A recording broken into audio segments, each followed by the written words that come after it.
गव्यांच्या कळपाकडून भात रोपांची नासधूस होत असल्याचे प्रकार आता घडतायत। रोवणी केलेल्या रोपांची गव्यांकडून नासधूस होते। वेता बांबर्डे गावात गव्यांचा हा धुमाकूळ आहे। गव्यांच्या कळपामुळे शेतकऱ्यांमध्ये सध्या दहशतीचं वातावरण आहे।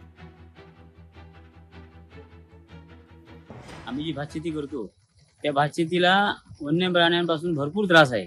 उदाहरणार्थ आम्ही यावर्षी मी 10 ते 12 किलो एक काडीचा तरवा पेरतो। यावर्षी आमचं 10 किलोचा तरवा वन्य प्राणी म्हणजे गवारेड्यांनी पूर्ण नुकसान केलं। म्हणजे पूर्ण जो तरवा आलेला लावणी लायक तरवा जो आलेला तो पूर्ण त्याने खाऊन संपूर्ण नुकसान केलं। मला परत तेवढा तरवा मला परत पेरावा लागला आणि पेरल्याच्या नंतर लावणी केली तरी लावणीत सुद्धा गवारेड्यांचा कायम त्रास असतो।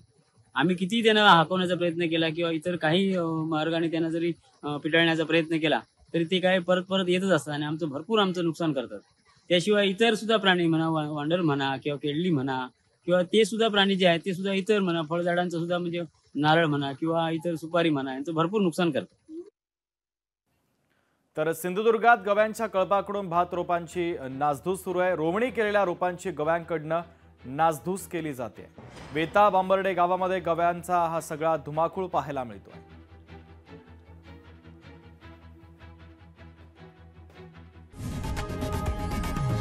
लोकशाही मराठी ऐका, पहा, जागरूक रहा।